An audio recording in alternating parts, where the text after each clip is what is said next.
It began one quiet morning in late spring when the first rumble of construction broke the familiar peace of the cull, deep sack. The sound was sharp and intrusive. The wearing of a power saw, the thud of a hammer, and the chatter of workers echoing across neatly trimmed lawns. For a moment, it seemed like just another home improvement project. But soon, the sight of freshly cut wooden posts lined along the edge of Mark's yard revealed something far more personal and far more infuriating. His neighbor, Greg, was building a fence. At first glance, it didn't seem unusual. Fences were common in their suburban neighborhood, a symbol of privacy and pride. But this fence was different. It wasn't being built along Greg's property line. Instead, it crept a full 2 feet into Mark's land, slicing through his side garden, where carefully tended hydrangeas had bloomed every summer for the past 6 years. The workers had already dug deep post holes and poured concrete, anchoring their mistake into the ground like it belonged there.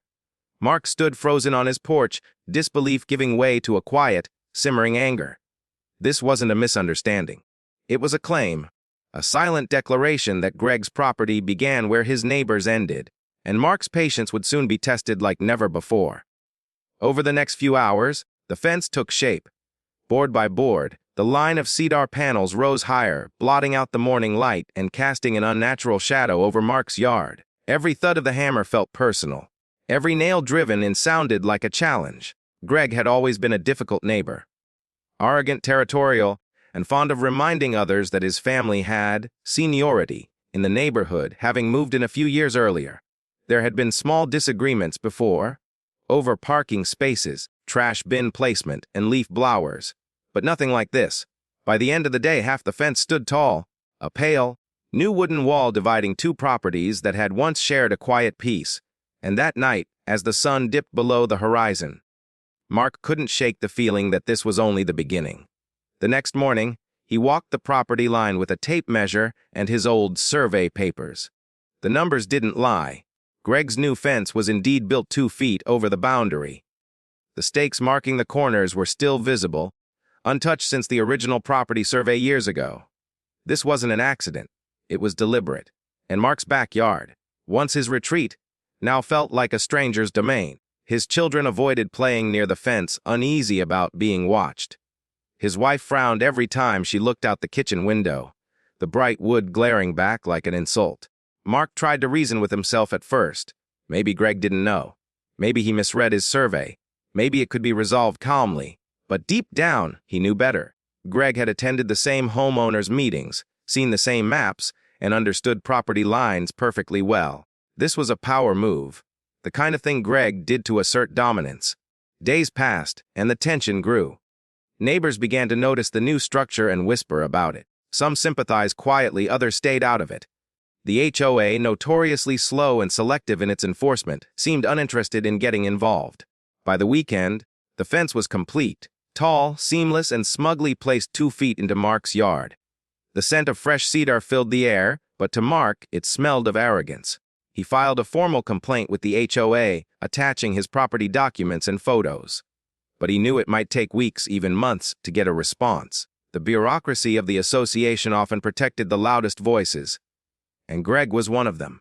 At night, Mark sat in his living room, scrolling through forums and property law websites, reading story after story of neighbors facing similar boundary disputes. Most ended in frustration, lawsuits, or endless feuds. Some homeowners simply gave up, too tired to fight. But Mark wasn't built that way. He had worked too hard for this home, the yard, the garden, the peace. He wouldn't let someone steal even an inch of it. That week, he hired a professional surveyor to confirm the boundaries again. The results came back exactly as he expected. Greg's fence was trespassing by 24 inches on average, all along the shared property line. The report was clear, stamped, and legally binding. Armed with proof, Mark decided to confront the issue. But Greg, when approached, refused to listen. He dismissed the report as incorrect, claiming that his builder had measured from the old stakes, as if that somehow made it right. He refused to move the fence, refused to discuss compensation, and instead accused Mark of trying to start drama. It was infuriating. Greg's smirk during that brief exchange haunted Mark for days.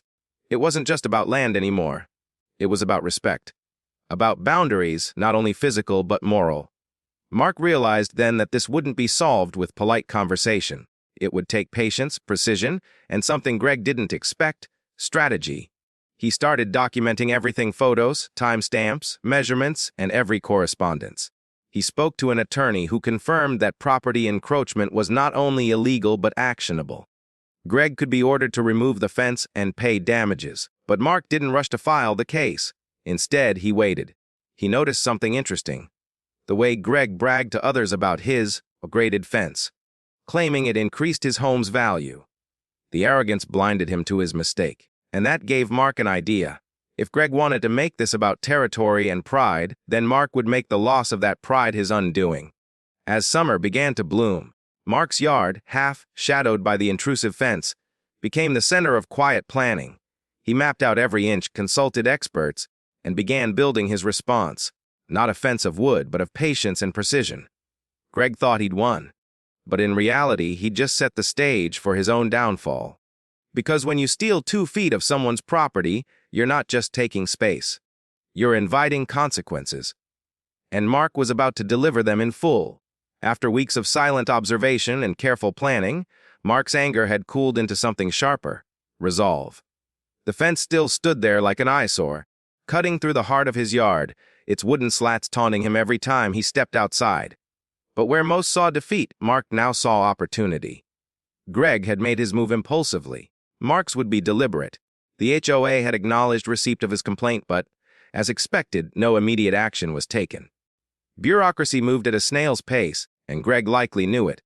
The association's president, a close friend of Greg's wife, had sent a bland, non-committal response. The board will review this issue at the next meeting. That meeting, conveniently, wasn't scheduled for another month. So Mark turned his attention elsewhere, to the legal system, and to something far more strategic than angry words. He hired a property attorney who specialized in boundary disputes. Together, they prepared a formal notice of encroachment, a legal document that left no room for denial. It included certified survey maps, time-stamped photos, and notarized statements. If Greg ignored it, the next step would be court, and the law was firmly on Mark's side. But Mark didn't want just to win. He wanted Greg to learn. As the paperwork was being prepared, Mark began to notice how much Greg's pride centered around appearances. His house was perfectly manicured, his lawn trimmed to precision, and his new fence, gleaming with fresh wood stain, had become his favorite topic of conversation. Neighbors had overheard him bragging about how it added value to his property and gave him a cleaner boundary. He even hosted a small barbecue one weekend to show it off. Mark watched from his porch, hidden behind his hedges, as guests admired the craftsmanship. Greg laughed loudly, boasting about how, finally, the line was drawn. Mark smiled to himself. He knew something Greg didn't, that the line was drawn all right, just not where Greg thought. A week later, the official notice of encroachment was delivered to Greg's doorstep by certified mail. Mark didn't need to see his reaction to imagine it. The disbelief, the irritation, the denial. Greg's arrogance had convinced him he could do no wrong. The letter, written in precise legal language, shattered that illusion. He had 30 days to remove the fence or face legal action. Mark didn't hear from him for several days, but subtle changes began to show. Greg stopped hosting guests.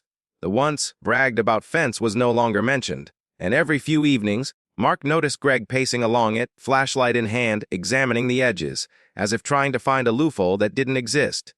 It was satisfying. But Mark wasn't finished. The following week, Mark attended the HOA meeting in person. He presented his evidence calmly and professionally, leaving copies of the survey, legal notice, and photographs. He knew the president's bias would favor Greg, but even she couldn't ignore the facts. Several other homeowners nodded in agreement as Mark described the encroachment. What Greg had done set a dangerous precedent. If one homeowner could claim extra space without consequence, what stopped others from doing the same? By the end of the meeting, the board reluctantly agreed to review the matter with urgency. It was a small victory, but it was progress.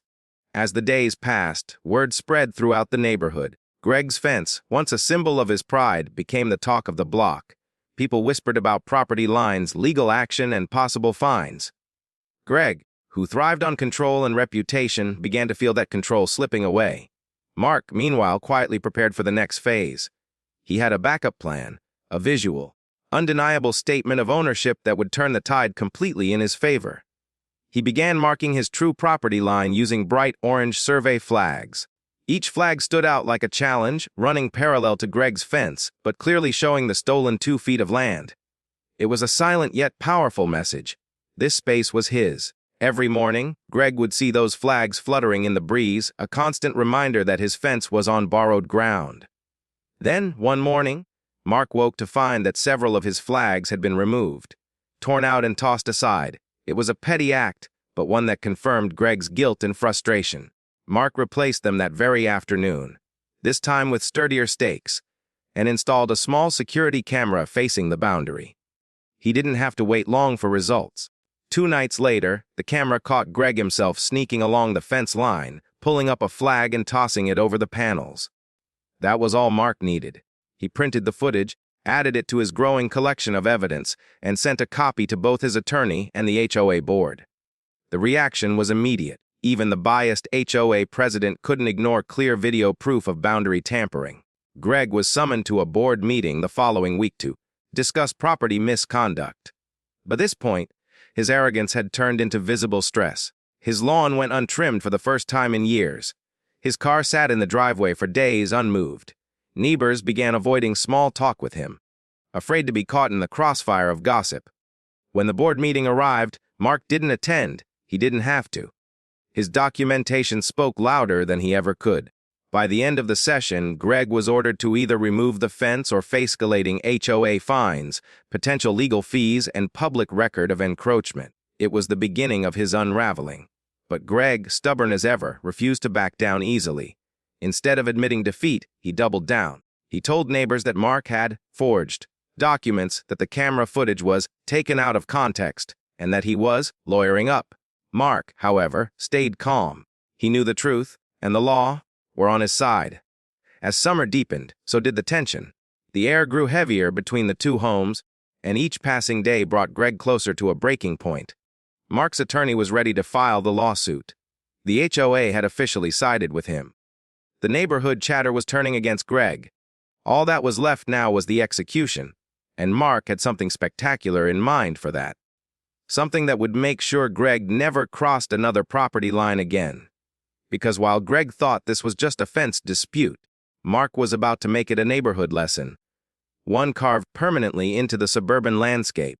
The line between pride and downfall was always thinner than people imagined, and Greg was about to cross it in more ways than one. Mark watched the slow collapse unfold like a spectator at a drama he'd written himself.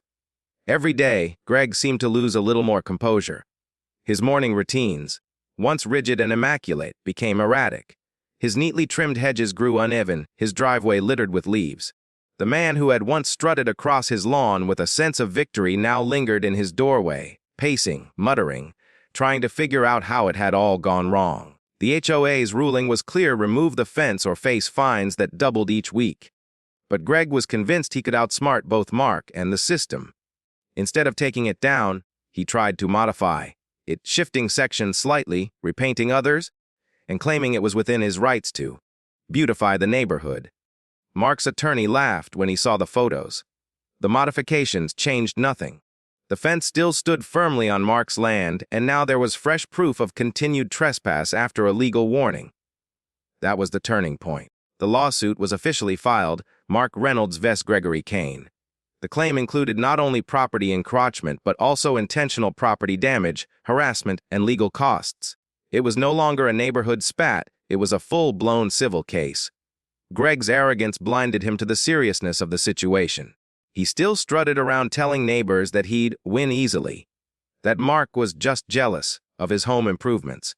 But while Greg bragged, Mark documented everything. Every new nail Greg hammered into the disputed area. Every night Greg tampered with the survey flags. Every HOA notice he ignored. The evidence piled up like kindling, and Mark was holding the match. Then came the day of the property inspection. Mark stood on his porch as a certified surveyor, accompanied by 2 HOA representatives and a city official, walked the boundary line with professional precision. They placed new survey markers directly through Greg's fence posts, proving once and for all that the structure extended nearly 3 feet into Mark's property. Greg's expression that day said everything. The confident smirk he had worn for months finally vanished. His jaw tightened, his face flushed red, and for the first time, he seemed to realize how much trouble he was in. The HOA issued a formal order demanding immediate removal of the fence. Greg tried to protest, but the city official cut him short. The encroachment was now a matter of public record. If he didn't remove it himself, the city would do it for him at his expense. For a few days, there was silence. The tension that had gripped the neighborhood seemed to dissipate, replaced by the hum of normal suburban life. But Mark knew better. Greg's pride wouldn't allow him to back down quietly. Sure enough, one morning, the sound of construction filled the air again. But it wasn't the fence being torn down, it was Greg reinforcing it. He added metal brackets, concrete footings, and a new coat of paint as if preparing for battle. Mark couldn't help but marvel at the audacity. Greg wasn't just defying the law, he was daring it to come after him. So Mark obliged. His attorney filed for a court injunction. Within a week, a county judge signed an emergency order prohibiting Greg from making any further alterations to the property. A sheriff's deputy delivered it personally. By now, the entire neighborhood was watching. Neighbors peeked from behind curtains, whispering as the deputy posted the court notice on Greg's fence. Greg's face turned pale as the realization set in. This was no longer a matter of opinion or HOA favoritism. It was a legal command. Days later, Greg attempted one final act of defiance. He hired a contractor, or rather, a friend with a pickup truck and power tools, to help him move the fence back where it belonged. But Mark was ready. His cameras caught everything, from the reckless digging near his sprinkler line to the careless disposal of concrete debris. When Greg's crew accidentally damaged part of Mark's irrigation system, that footage became the final nail in the coffin.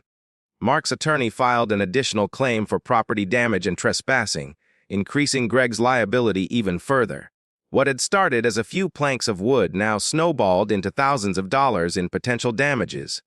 The court date arrived on a cloudy Thursday morning. Greg showed up in a wrinkled shirt, visibly exhausted. Mark, on the other hand, came prepared, calm, organized, his evidence meticulously bound in a thick folder. The hearing was brief but devastating for Greg.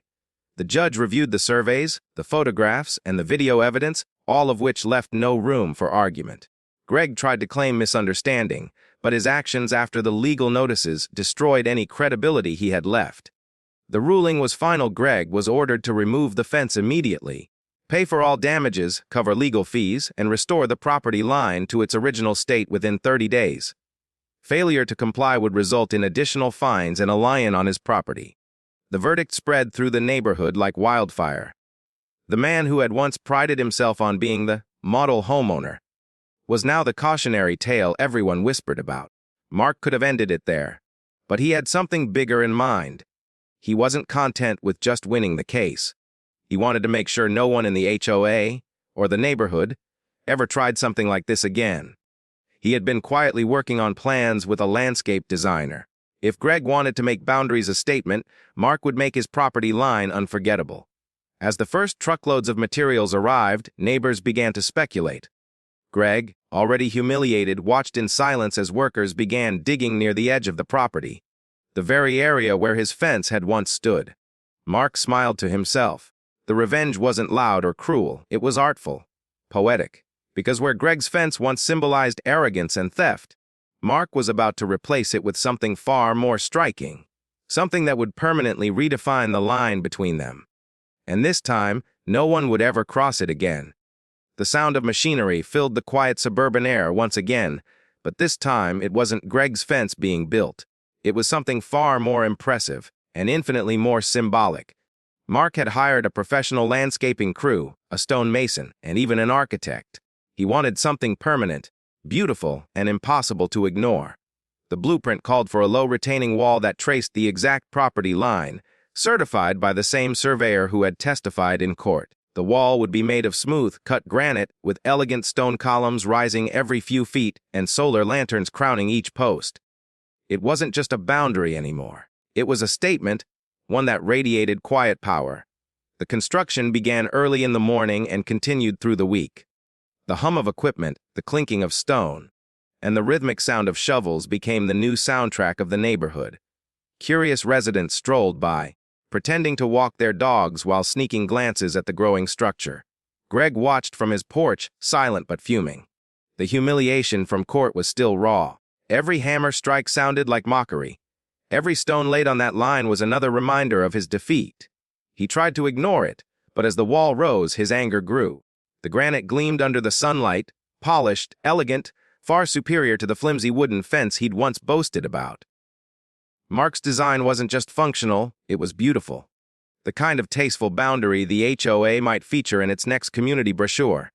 And it was killing Greg inside. By the end of the week, the wall stood completed. The finishing touch was a custom metal plaque embedded in one corner, engraved with the words, "Respect boundaries." It was subtle enough to be tasteful, but everyone in the neighborhood knew exactly who it was meant for. Mark didn't need to brag or gloat. His wall spoke for itself. It represented patience, precision, and victory achieved through restraint and intelligence rather than petty retaliation. But Greg didn't see it that way. To him, it was a public monument to his failure. Within days, small, passive-aggressive acts began to happen.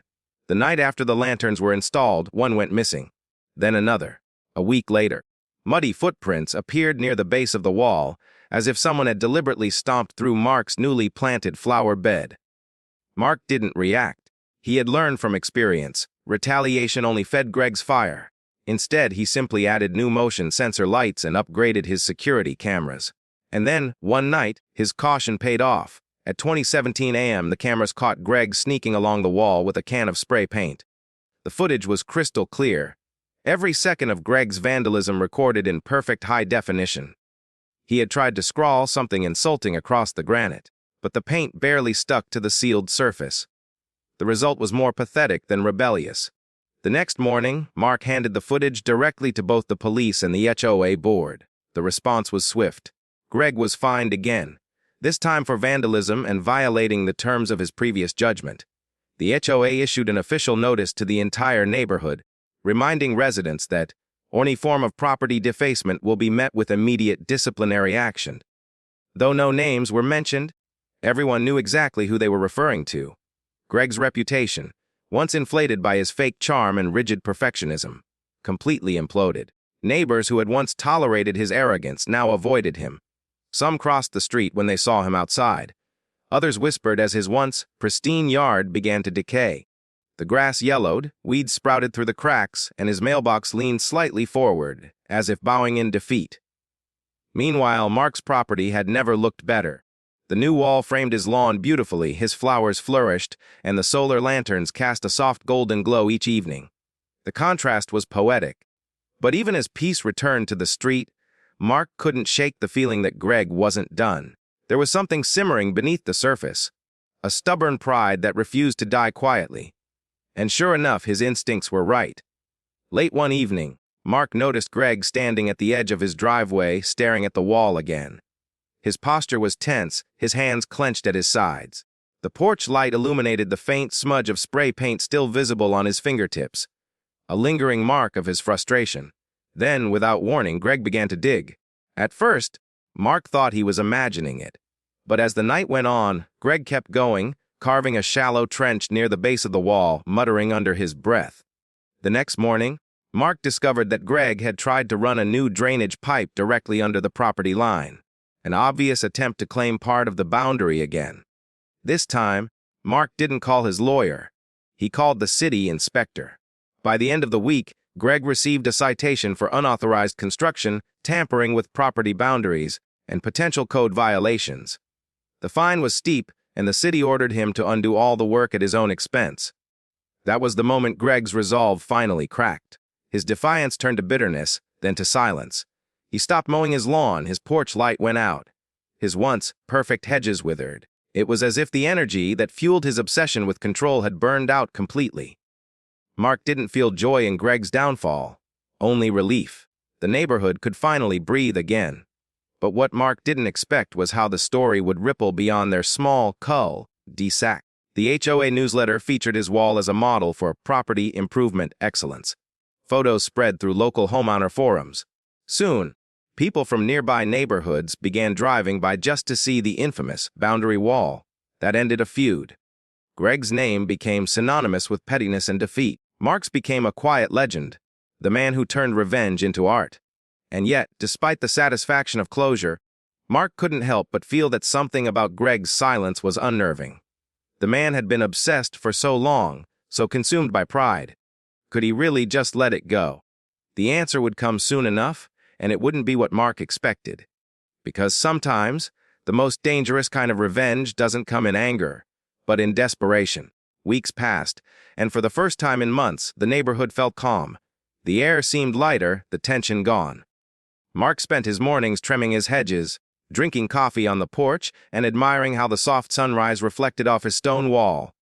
Birds nested in the nearby trees again, and even the HOA's constant nitpicking seemed to have subsided.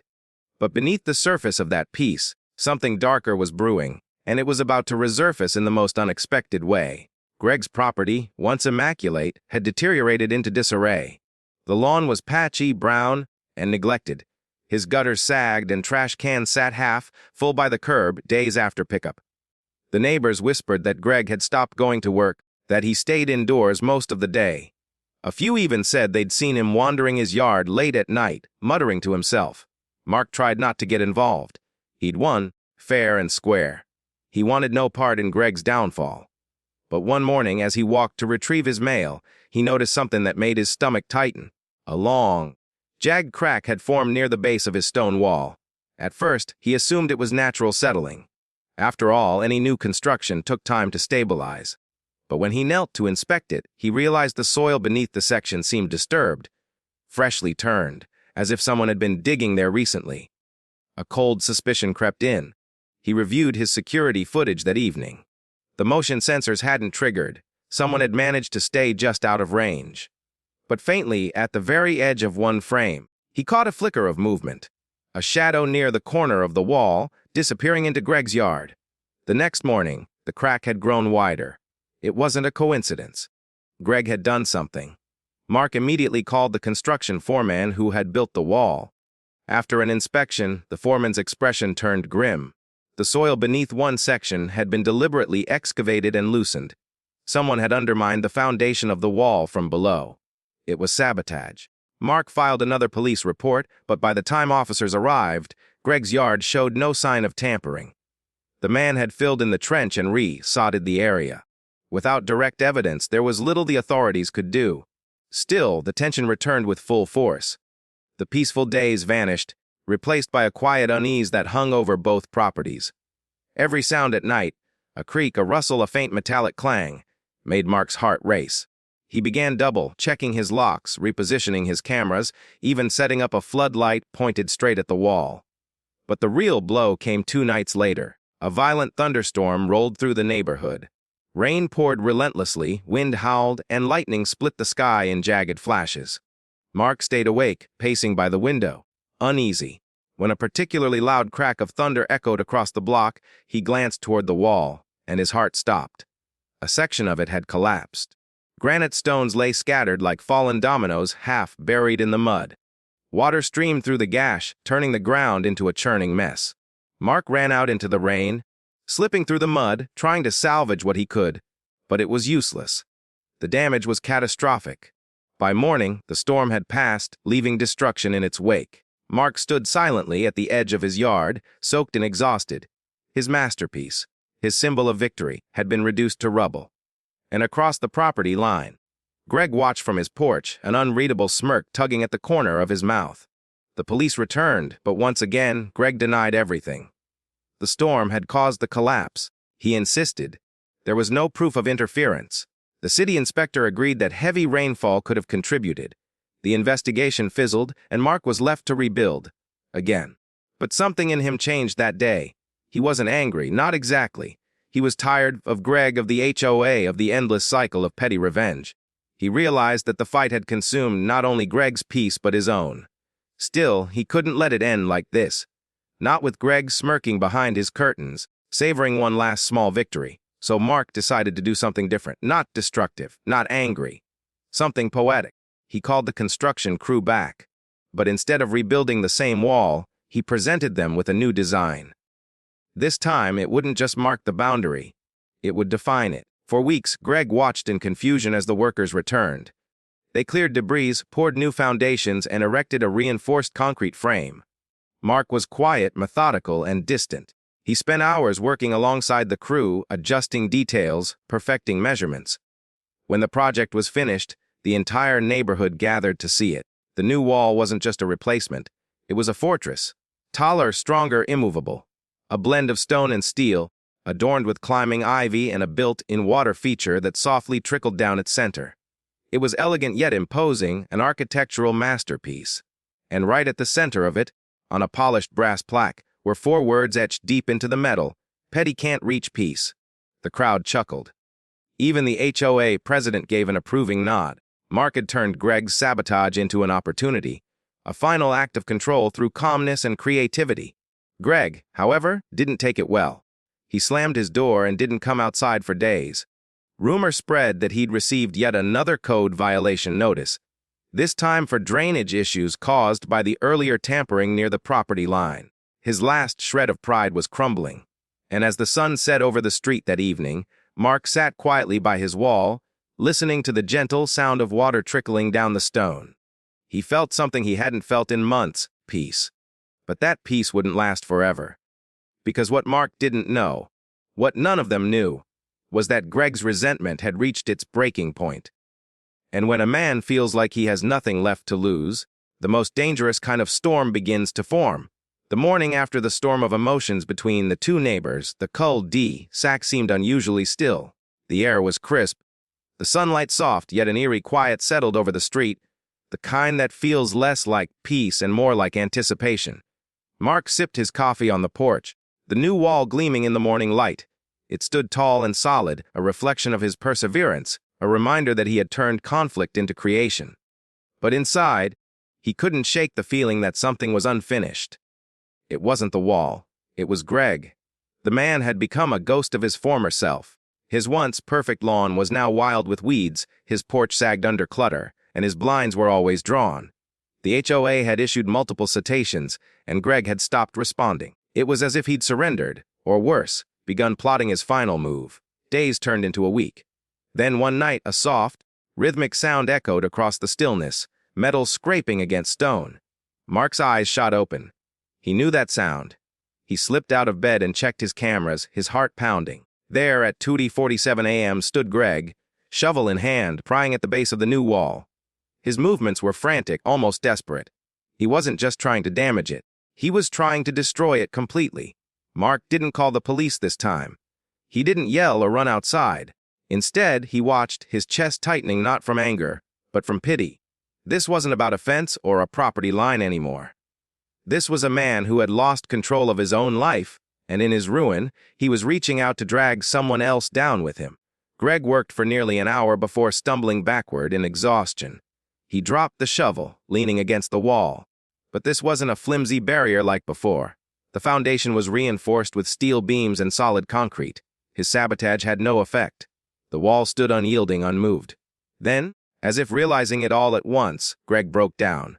He slumped to the ground, sobbing silently into his hands, the camera catching every second.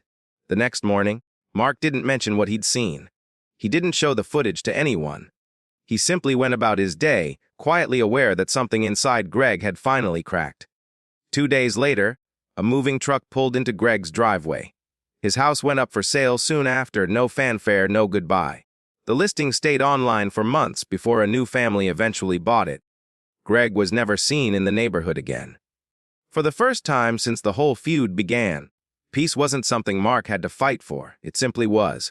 The HOA surprisingly softened too. The president, once critical and rigid, now spoke to residents with more patience. Perhaps watching the two men's war had taught her, and the rest of the community, just how destructive pride could be. Mark spent his weekends improving the wall's garden.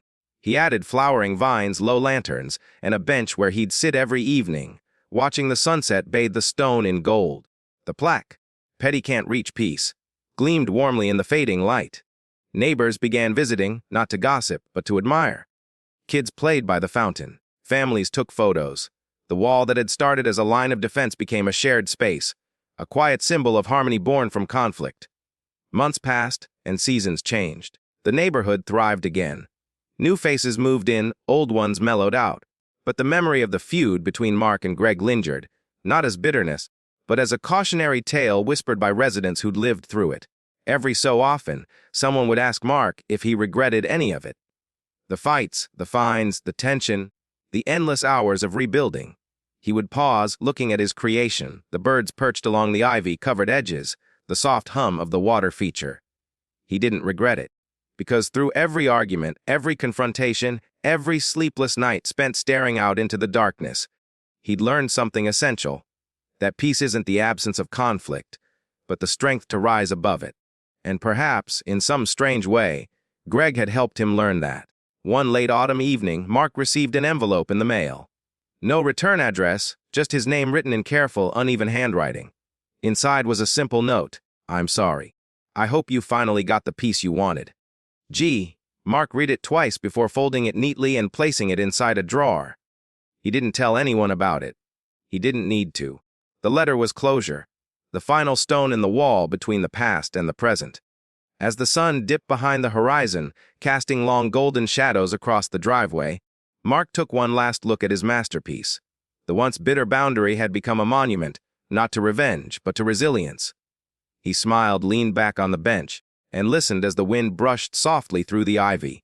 The cul-de-sac was quiet, the kind of quiet that came not from fear, but from balance restored. And for the first time in a long time, Mark didn't feel the need to look over the wall. Because peace, he realized, isn't about what's on the other side. It's about building something strong enough to last, and letting go of everything that tried to tear it down.